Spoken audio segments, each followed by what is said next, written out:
This is Al Brooks. Thank you for watching the Brooks Trading course. This video is on trade management and on taking profits. I'm going to be talking about management defaults that traders can use when they're deciding how to take profits. Obviously, you want to take profits before they disappear. And you have to have a goal when you enter your trade. And then you adjust your goal as you see the strength of the move. For example, let's say you sell this bear breakout down here, hoping that maybe we'll get a measured move down.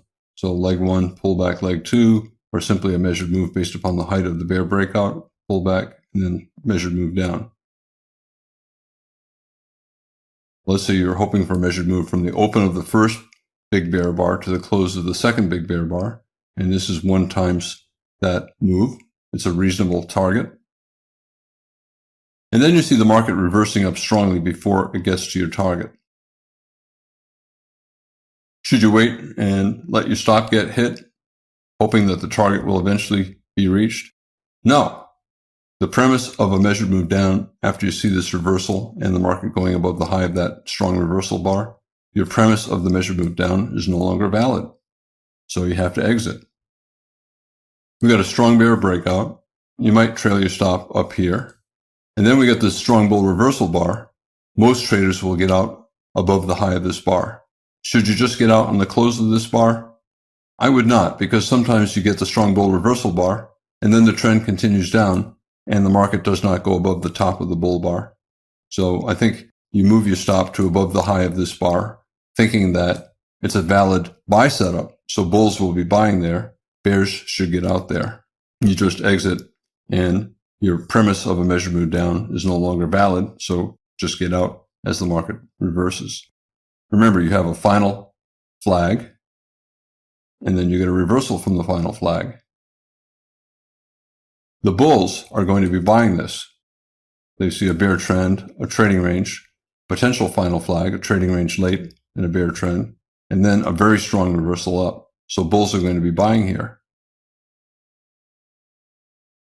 Most traders who buy this reversal will put their stop down here. So their initial risk is from just above the high of this bull reversal bar to just below the low of that bar. So that's their initial risk.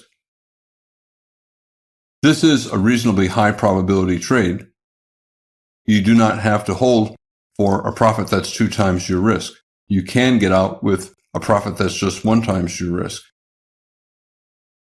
You buy above the high of the bull bar, stop below, and this is 1 times that risk, and that is reasonable to get out there. Reasonable does not mean ideal. Just because something makes mathematical sense doesn't mean that it's the best choice. Mathematically, it's always good to take part off at 2 times your initial risk. So this is 1 times initial risk, and this is 2 times initial risk up there. I'm talking initial risk. The trader's equation uses actual risk. So if you buy just above the high of this bull reversal bar, and let's say the market just kept going straight up, your actual risk may have been 1 tick or 2 ticks, 3 ticks. If you're trading Forex markets, it may have only been 2 or 3 pips. However, with the bars this big and the reversal this strong, you do not want to be getting out at 2 times your actual risk. If your actual risk is only 2 ticks or 2 pips, you don't want to be exiting with just 4 pips profit. Most traders would base their profit target on initial risk, which is below the bottom of the buy signal bar. You could get out mathematically. This would be okay. It's the top of a trading range. High enough probability, strong enough momentum up. Look at this. We have 6 consecutive bull bars up here. Do you really want to be exiting at 1 times your initial risk? While mathematically it's reasonable to get out at 1 times initial risk, the context is good for probably a couple legs up. And at this point, we only have 1 leg up. And with the 6 consecutive bull bars, the probability is we're going higher. So most traders should take their profit at 2 times the initial risk, or at least partial profits up there. I talked about actual risk. I'm saying actual risk is to below the low of this bar. It might not even be there. You get the reversal, you buy above the high of this bar, so you get filled right here. and the market may not have pulled back there, but let's say it did pull all the way to the low of the bar and then went up. So your actual risk is only that big. It's a strong reversal, high probability of making a profit, so you could always exit at 1 times actual risk. Mathematically, it would be okay to buy here and exit there. And if you do that 100 times, you will make money. It's a high probability trade, so 1 times actual risk is mathematically reasonable to do. However, just because it's mathematically reasonable doesn't mean it's the best thing to do. It's rarely the best thing to do. When the actual risk is small like this and the probability of a big profit is high, it's much better to go for a bigger profit.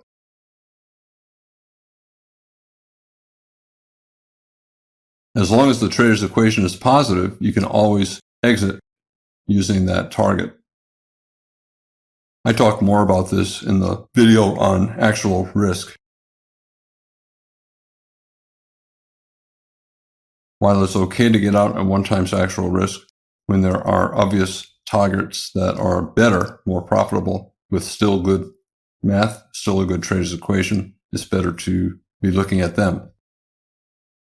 Let's say you held long and you were planning on getting out at maybe 2 times initial risk. Initial risk here, you buy here, risk is here, 2 times initial risk is somewhere up here. And then you see this.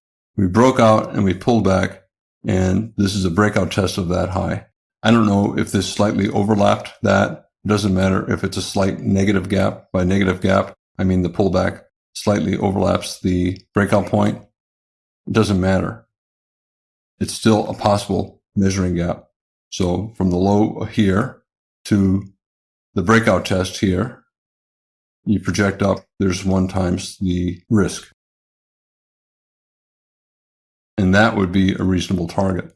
So buying here, you could get out 1 times actual risk, or you could look for other targets based upon the price action, and it would be reasonable to buy a measured move up based upon the height of this leg down, especially once you have this breakout test reversing up after testing the breakout point. You have a good chance of a measured move up, and this would be a good location to take profit. Obviously, a positive trader's equation because it's far more than 2 times actual risk. Again, it's always mathematically acceptable to take profits at 2 times actual risk, and that means it's always acceptable to take profits at 2 times initial risk, which is greater than actual risk. So let's say actual risk is to just below the low of this bar. It's probably less. It probably did not go down here after triggering the entry. Then this would be 2 times that risk. Here's your actual risk. Here's 2 times your actual risk. So it would be okay to take profits, full profits, 100% of the time here. Initial risk is your entry price. So you risk from there down to here. And this is 2 times initial risk. So mathematically, it's okay to take profits at 2 times there. One choice is, if you want to take bigger profits, is maybe take half off at 2 times actual risk. So actual risk, 1 times actual risk, 2 times actual risk. Take half off here and take another 25% off maybe at 3 times actual risk, and then let the remaining 25% go as long as the trend is valid. And you could use the same logic to initial risk as well. Maybe take 25% off at twice the initial risk and another 25% off at 3 times the initial risk, and swing the remainder and get out if your premise looks like it's no longer valid, maybe after the close of 2 big bear bars or 3 big bear bars.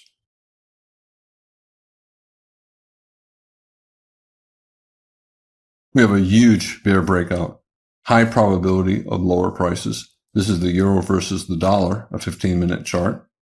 Probably going to get a spike and channel down. Let's say you sold the close of this bar, and your initial stop is at the top of the bear breakout, and it's about 95 pips above.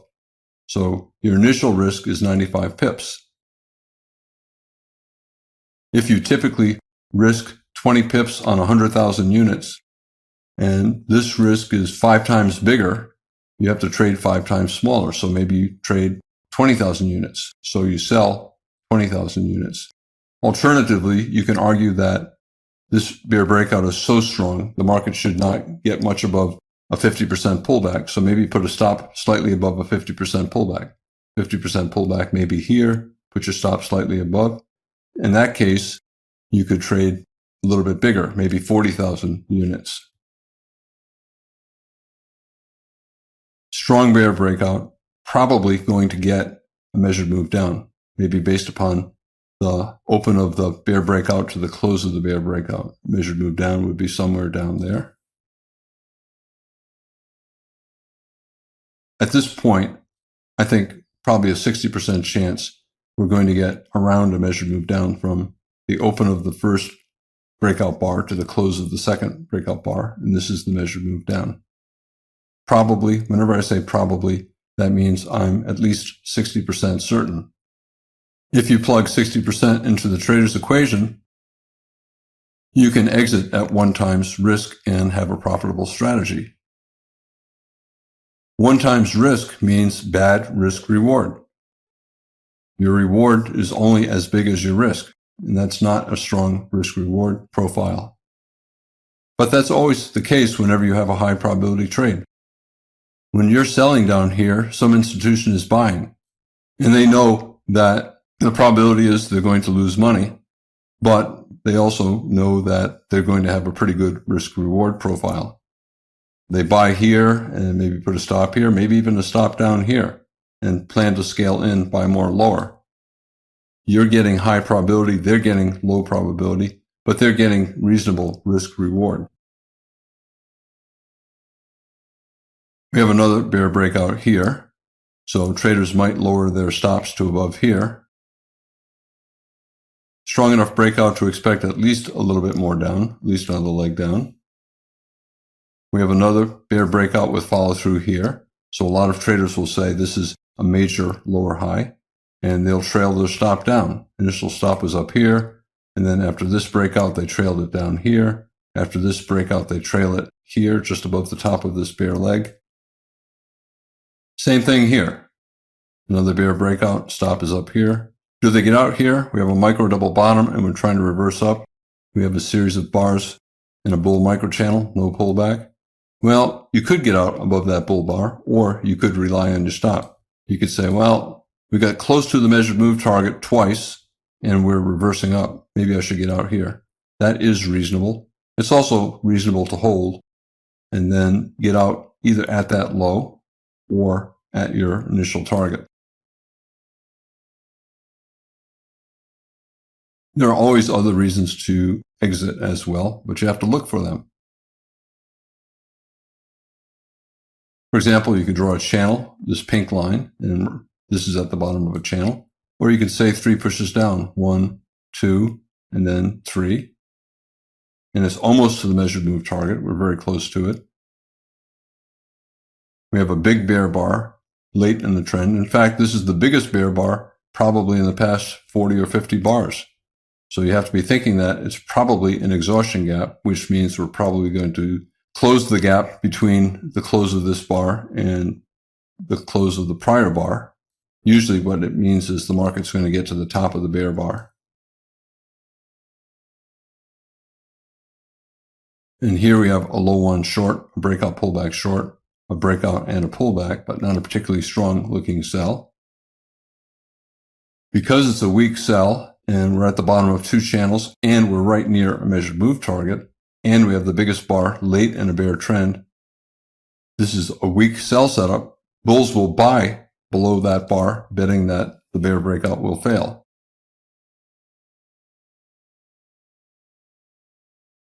And if bulls are going to buy, it's reasonable for the bears to buy back their shorts, even though it's not a clear bottom. You could continue to hold short, but most traders would end up taking profits at a new low, especially since it's at the measured move target. So there's very little left to gain by holding short.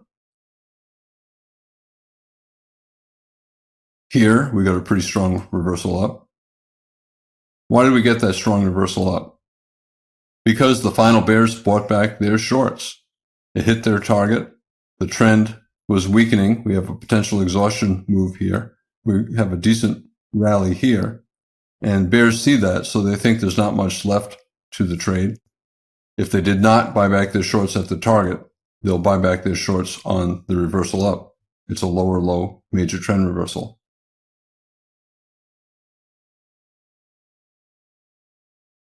Let me look at the math a little bit here. Initial risk was to above the high of this bear breakout. So they're initially risking about 95 pips if they sell here. Actual risk was only 9 pips. You sell this close, it rallied 8 pips. You stop us 1 pip above, so your actual risk is only 9 pips. If a bear exited here, he would have 77 pips profit. Because the breakout was strong, once we started down, you can see your actual risk is 9 pips. After a strong breakout like that, you knew there was at least a 60% chance of making at least 1 times actual risk. And you could exit at 1 times actual risk. So there's your actual risk. You can exit 1 times actual risk. But just because something is mathematically reasonable doesn't mean it's the best choice. Also, remember, it's 9 pips. Do you want to be taking a 9 pip profit? Of course not, because when you're scalping in Forex markets, all of your trades should be at least 10 pips. That's the minimum scalp size. Scalping for less than 10 pips is rarely going to be a profitable strategy. This is 1 times actual risk. So you sell here, theoretically, you could get out down here, but that is, I think, not a very good thing to do. You should avoid taking small profits when there's a big move that is likely. Actual risk can be used to find a minimum target, but minimum does not mean the best. So if you think there's a probability of a big move, don't exit at 2 times or 1 or 2 times actual risk. When you see a strong breakout like this, there's a 60% chance that breakout will lead to a measured move. Even if it's mathematically acceptable to scalp out either here or here, that does not mean it's a good thing to do. In fact, you should not do it. I'm talking pips. When you trade Forex, you're always talking about pips. If you search online, there are lots of Forex profit calculators. You can use them to estimate the profit in US dollars. And that's not only for the euro versus the dollar, that's for any Forex product. For example, the euro versus the yen. You can plug in the number of pips and the prices and the unit size, how many units you're trading, and the calculator would tell you how many dollars. For example, here, if you ended up exiting down here, you sell here, you exit here, you made 77 pips profit on 50,000 units. And if you plug it into a Forex calculator, profit calculator, the profit would be about $485. Now, instead of selling 50,000 units, let's say you sold 500,000 units. Then your profit is about $4,800, close to $5,000. And the reason I bring that up is because $5,000 is a magic number for traders. Because if a trader is able to average $5,000 profit a day, that translates to about $1 million a year. If a trader is starting to become consistently profitable, they start thinking about making $1,000 a day, $2,000 a day, and then they realize that, hey, if I make $5,000 a day and I trade 200 days or 200 plus days a year, that translates into $1 million a year. So $5,000 is a magic number for traders. Here we have a rally, and then we gapped up on the open. And the market tried to reverse down, bear bar. It tried to resume up, and then it tried to reverse down again a second time. So this is a failed breakout above yesterday's high and a second entry short. That's a 60% probability trade of making money if you take that short. Second failed breakout above yesterday's high, and you have a decent sell signal bar, so we're probably going to go lower, and we'll probably make at least 2 times the initial risk. And then look what takes place here. A tight trading range late in a bear trend. It's possibly the final bear flag. Tight channel, still always in short, but you might get a couple legs up. Here we got one and not a second. Because of the possibility of a final flag and 2 legs up, it's okay to take partial or full profits above the high of this bar.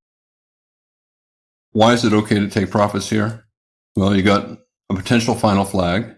Odds are very tight channel. The reversal will be minor, which means either a bear flag or a trading range and then more down. But it's okay to take profits here. You have a potential final flag, and look at your profit. You have 7 points profit, which is far greater than 2 times actual or initial risk. So you have a strong trader's equation. The math is okay to take profits here. Tight bear channel, probably going lower. So it's also okay to hold short. Probably better to exit here or maybe here. It's about the same price. Here we got a double bottom and we're converting into a tight trading range. So instead of a tight bear channel, now we're in a tight trading range here, 10 bars here, 20 bars. And at this point, you got to be thinking about the possibility of trend reversal up being almost as likely as trend resumption down. So I would get out here or here.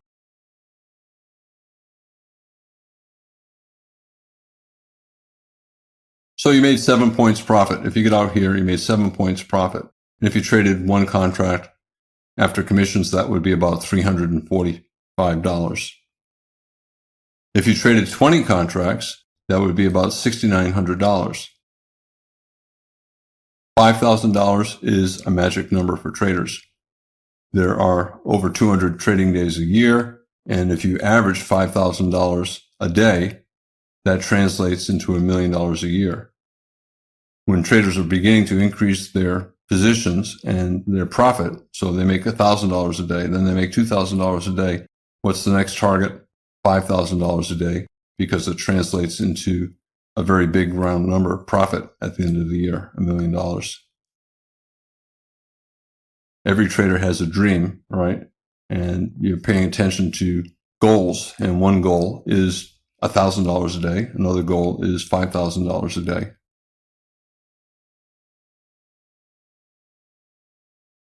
In this video, I talked about defaults to use when taking profits. The minimum default is always 2 times actual risk, but sometimes the actual risk is small, and then traders should instead think about using 2 times initial risk as their minimum target for taking at least partial profits. I'm Al Brooks. Thank you for watching the Brooks Trading Course. This video is on trade management and taking profits.